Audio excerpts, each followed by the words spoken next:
Japón es una tierra donde lo antiguo nunca desaparece del todo, donde entre templos, bosques y mares, las viejas sombras siguen respirando en la penumbra.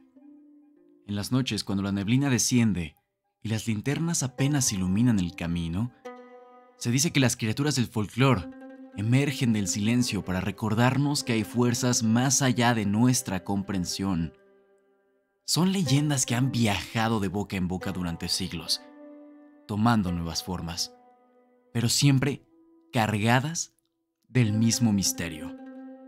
En esta ocasión, abriremos las puertas a estos relatos, a figuras espectrales que arrastran su cuerpo mutilado por las estaciones del tren, esqueletos colosales que nacen del hambre y sombras oceánicas capaces de hundir embarcaciones enteras. Buenos días, buenas tardes, buenas noches. Ya estás en tu dosis semanal de historias de terror, aquí en Espectro Podcast. Tengo el gusto de saludarte, soy Oscar Morales. Espero que te encuentres súper bien preparado, preparada para escuchar las leyendas que estoy a punto de compartirte. No sin antes, y como siempre, te pido que si el contenido es de tu agrado, me dejes un me gusta, un comentario y de ser posible compartas con alguno de tus conocidos. Dicho esto, vamos con la primera leyenda del día de hoy. En Japón, las historias no siempre se cuentan para entretener. Algunas son advertencias, otras recuerdos de tragedias que nunca se van a olvidar. Entre las sombras de las ciudades iluminadas por neones y el murmullo incesante de los trenes, existe una leyenda que ha sobrevivido generación tras generación. La de Teke Teke. Se dice que fue una joven estudiante. Nadie sabe su nombre verdadero. Algunos la llaman Kashima Reiko. Otros simplemente la muchacha del tren. Lo que sí se cuenta es que una noche mientras volvía a casa, algo ocurrió en aquel puente ferroviario. Quizás fue una broma cruel, quizás un accidente, o tal vez un suicidio. Lo cierto es que perdió el equilibrio y aquella mujer cayó sobre las vías. El tren pasó sin frenar. Su cuerpo quedó partido en dos. La parte inferior jamás fue encontrada, pero la superior aún intentaba avanzar con los brazos extendidos, como si se negara fuertemente a morir. Desde entonces, dicen que su espíritu vaga incompleto, atrapado entre el mundo de los vivos y el de los muertos. Se arrastra con sus manos huesudas, dejando un sonido repetitivo que hiela la sangre. Teke Teke. Ese ruido es su marca, un aviso demasiado tarde para cualquiera que lo escuche. Quienes se topan con ella la describen como una mujer de cabello largo y oscuro, con la mirada vacía y un cuerpo incompleto que se desplaza con rapidez imposible, como si flotara y se arrastrara al mismo tiempo. Lo más aterrador, que jamás se detiene. Se aparece en estaciones solitarias, en baños escolares, en puentes abandonados y en cualquier otro lugar cercano a rieles. Pero lo cierto es que puede manifestarse en cualquier sitio. No hay frontera que la contenga. La leyenda dice que cuando alcanza a alguien, repite el destino que sufrió. Con una guadaña oxidada, o con las mismas uñas de sus manos, corta a la víctima en dos partes, dejando tras de sí otro eco de tragedia. En foros japoneses abundan testimonios. Uno de los más difundidos es el de un joven universitario. Contaba que había perdido el último tren de la noche y decidió regresar caminando hacia el campus. El puente estaba desierto, iluminado apenas por una lámpara intermitente. De pronto, escuchó ese sonido metálico. Primero lejano y luego más cerca. Pensó que era un animal hasta que la vio. Una mujer solo de la cintura hacia arriba, avanzando a toda velocidad sobre sus codos, con los ojos brillando entre la penumbra. Aquel joven corrió con todas sus fuerzas y aunque llegó hasta la entrada de la escuela, seguía escuchando detrás el mismo ruido, más fuerte, más rápido. Al amanecer, Lo encontraron muerto, en un baño de la escuela. Su cuerpo estaba mutilado. Otros relatos son más breves pero igual de inquietantes. Una mujer que al cerrar la ventana de su departamento en la madrugada, escuchó el sonido provenir de la calle vacía. Al asomarse, no vio nada, pero el ruido se alejaba lentamente, como si buscara a alguien más. Hay quienes creen que Teque-Teque busca completar lo que perdió, que arrastra a los vivos para condenarlos a su mismo destino. Y lo más inquietante es que, según algunos, basta con escuchar la historia para invocarla. Como si al recordar su muerte, ella pudiera sentirlo. En Japón existe un dicho: si en la noche oyes un arrastre seco y repetitivo, no mires hacia atrás. Reza para que solo sea el viento, porque si no lo es, entonces escucharás el eco de ese movimiento implacable, imposible de detener.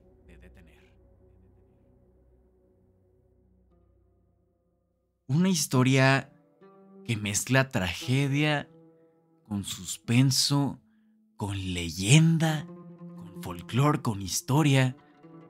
Es increíble recordar este tipo de historias.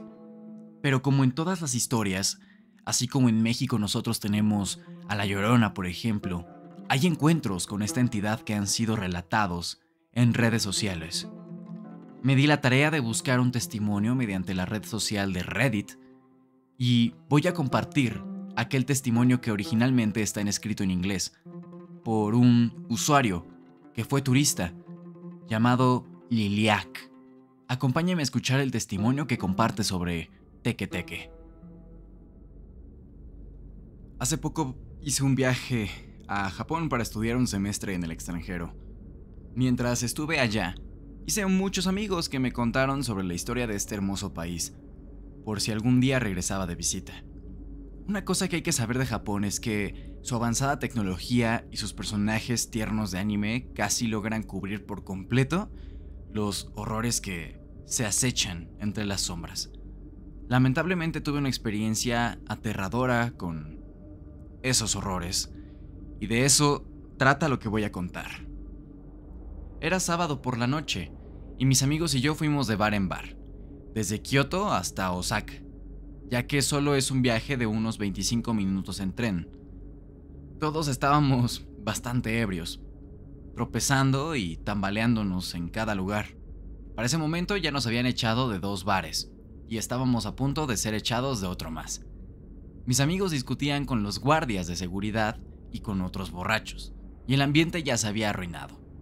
Yo no había recuperado la sobriedad, pero trataba de mantener la calma y me disculpaba sin parar, prácticamente arrastrando a mis amigos fuera del bar. Después de esto, les pedí un taxi y decidí irme por mi cuenta. Ya había gastado demasiado esa noche, así que opté por caminar los 20 minutos que me separaban del dormitorio. Aún había bastante gente en las calles, y eso me hizo sentir un poco más seguro. Aún tambaleándome, decidí tomar un atajo por un parque cercano. Ya sé lo que están pensando. En las películas de terror, tomar un atajo casi siempre termina en tragedia. Pero hacía un frío helado afuera, y aquel camino era la manera más rápida de llegar a mi dormitorio. Caminaba por el parque con las manos entre los bolsillos, encorvado para protegerme del aire helado. De repente, escucho pasos rápidos atrás de mí.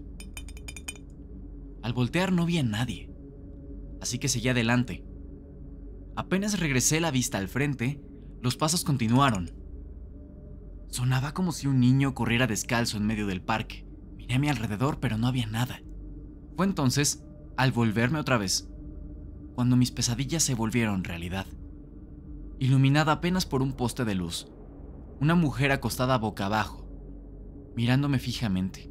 Su cabello estaba desordenado, sucio, cubriéndole parte del rostro. Entrecerré los ojos antes de gritar. ¡Hola! ¿Hola? ¿Por qué estás en el suelo? Di un paso hacia ella, creyendo que necesitaba ayuda. La mujer se impulsó con las manos, revelándome que no tenía la mitad inferior del cuerpo. Retrocedí lentamente y en ese momento ella arrastró hacia mí. Algo brilló en el suelo junto a ella bajo la luz de la luna. Apenas pude distinguirlo, pero parecía una guadaña. La mujer dejó escapar un suspiro antes de hablar. «¿Dónde están mis piernas?», dijo ella. Sus ojos recorrieron el lugar hasta fijarse de nuevo en mí. No tenía idea de qué responderle, así que solo le dije: «No sé». Yo ya estaba asustado. Ella ladeó la cabeza y se acercó un poco más.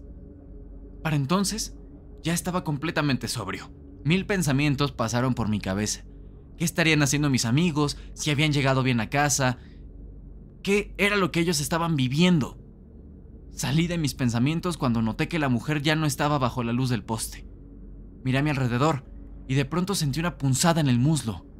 Al mirar hacia abajo, allí estaba ella, observándome. La sangre comenzó a gotear de mi pierna. Entonces me di cuenta. Era apenas un adolescente. Llevaba una especie de uniforme y en su mano sostenía aquella guadaña. Su cara estaba cubierta de moretones y de mugre. Sus ojos eran grandes, como los de una muñeca. Ahí fue cuando me preguntó algo espantoso. ¿Tú necesitas tus piernas? ¿Qué clase de pregunta es esa? Mientras veía como una sonrisa retorcida se formaba en su rostro. En cuestión de segundos, yo corrí con todas mis fuerzas, mientras escuchaba aquel sonido inquietante detrás de mí, acercándose más y más. Al salir del parque, doblé bruscamente por una calle, esperando perderla. El sendero me llevó de nuevo a las avenidas principales de Osaka, pero estaban desiertas. Ya no había nadie en las calles. Me giré y vi a la chica arrastrándose con las manos. Mi pierna me dolía porque me había cortado un poco. Sentía que no podía seguir. Avancé como pude hasta que reconocí el área. Mi escuela estaba cerca. Me lancé contra la puerta de entrada. Grité pidiendo ayuda. Ella todavía estaba a unos metros de distancia, así que aproveché para correr al elevador. Presionaba el botón con desesperación cuando las puertas abrieron. De allí bajó una compañera, mirándome confundida. Por impulso la empujé para que me dejara entrar. Apreté todos los botones. Ella miró hacia afuera y sus ojos se encontraron con los de la chica. El momento de adrenalina se esfumó y me derrumbé en los brazos de mi amiga. Lloré en su hombro mientras ella me sostenía la cabeza con fuerza. El elevador llegó al último piso, donde nos encontramos con el asistente del dormitorio. Me llevaron a la enfermería y afortunadamente me atendieron. Cuando terminé de contar lo ocurrido, el asistente me miró y murmuró en voz baja: Te encontraste con Teque-Teque. Según me explicó, aquella joven estudiante había caído a las vías del tren donde su cuerpo fue partido en dos. Se dice que vaga por las ciudades buscando sus piernas. Se acerca a la gente, les hace preguntas y dependiendo de la respuesta, puede dejarlos en paz o perseguirlos. Yo había sido uno de los pocos afortunados en escapar. Desde entonces, dejé Japón y volví a casa con mi familia. Hasta el día de hoy mi mente no puede procesar lo que viví. Muchos no me creen cuando lo cuento, pero yo sé lo que vi. Y tengo cicatrices.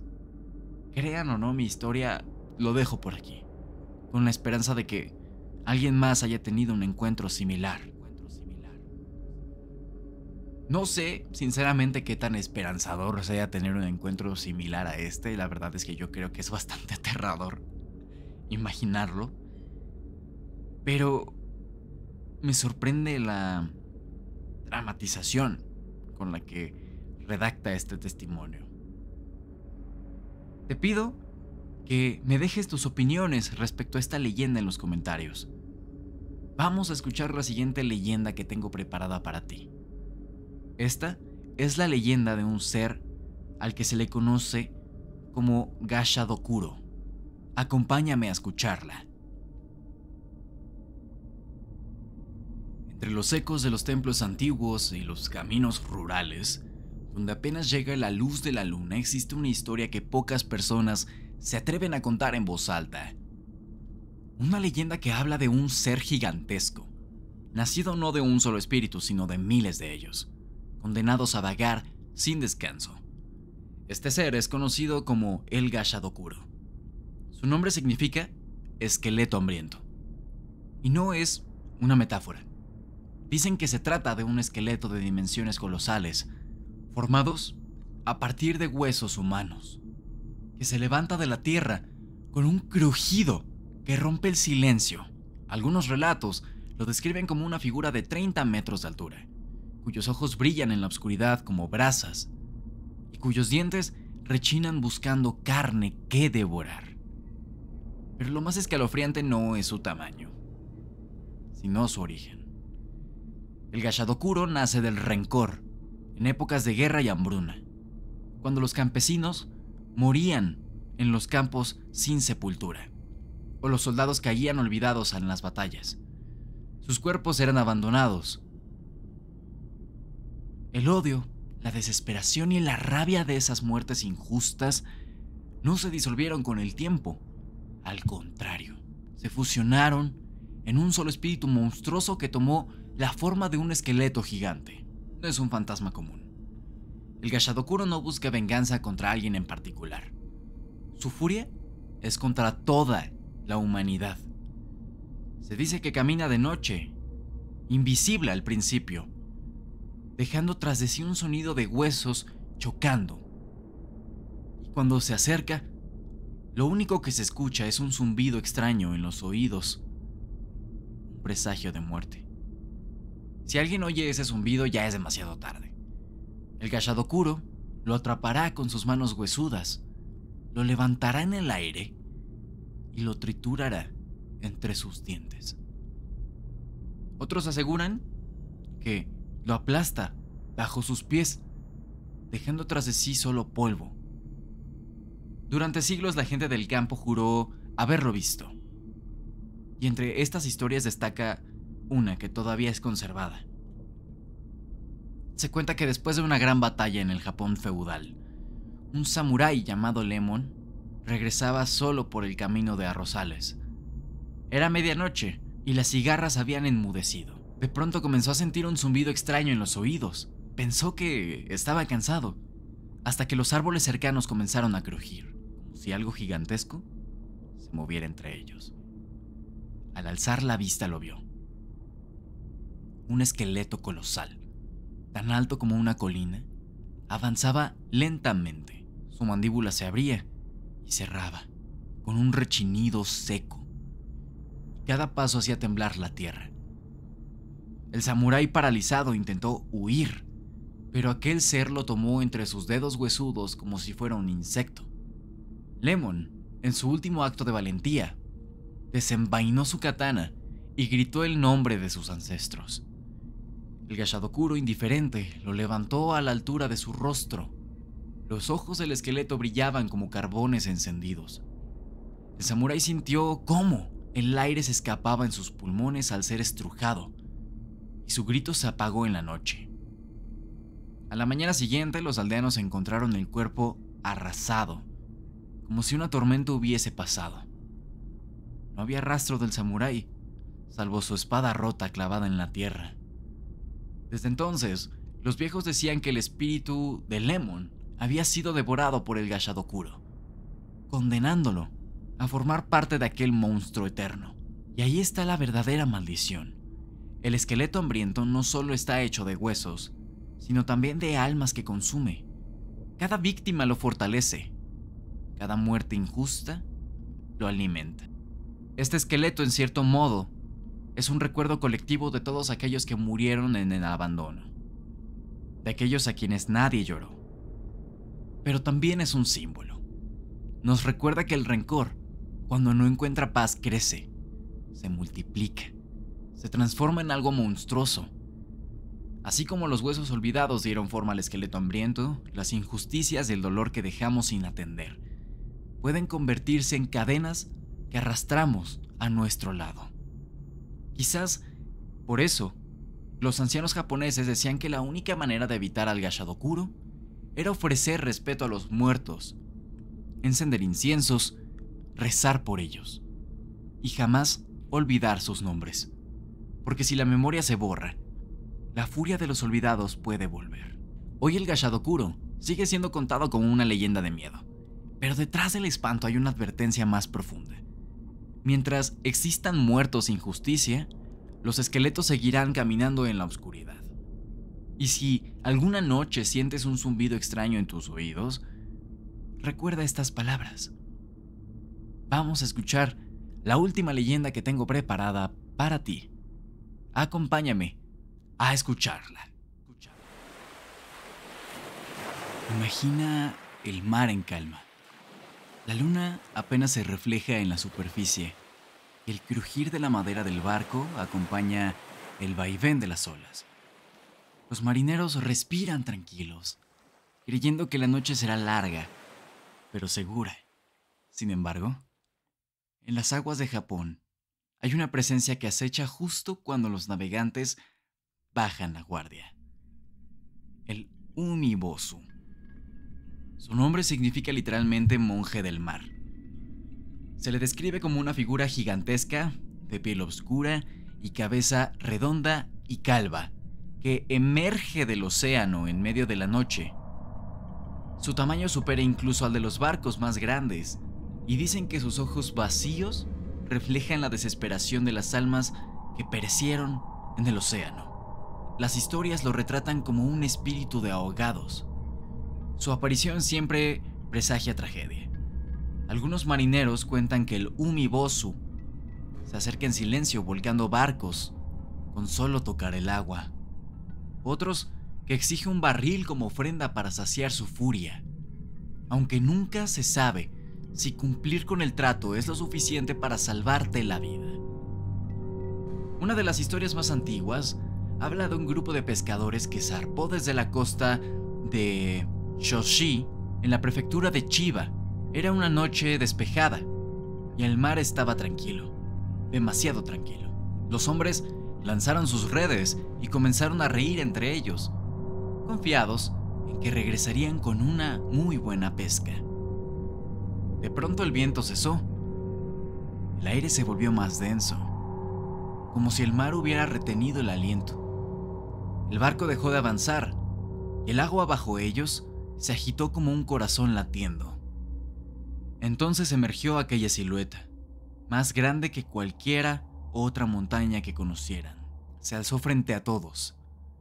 Su cabeza calva brillaba con la tenue luz de la luna, y sus manos enormes se movían con lentitud, como si el mar entero se inclinara a su voluntad.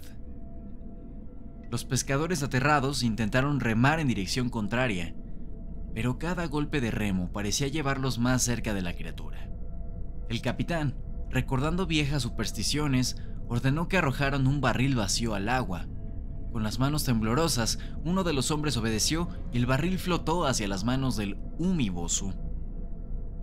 La criatura lo tomó, lo miró unos segundos y luego lo aplastó con una fuerza descomunal. El sonido de la madera quebrándose resonó como un trueno en medio de la noche.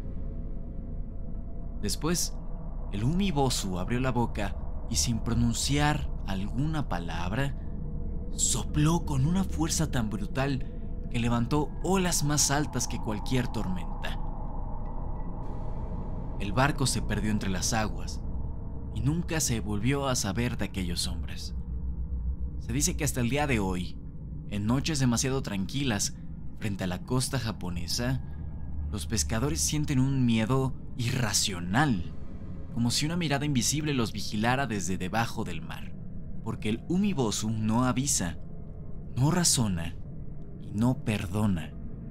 Solo emerge cuando el mar reclama a quienes se confiaron demasiado. Tal vez en el fondo esta leyenda nos recuerda algo esencial, que el océano es más vasto de lo que podemos comprender, y que nuestra arrogancia frente a la naturaleza siempre tendrá un precio. El Umibozu es, en última instancia, la encarnación de este recordatorio, de que en el mar nunca somos dueños, sino apenas invitados.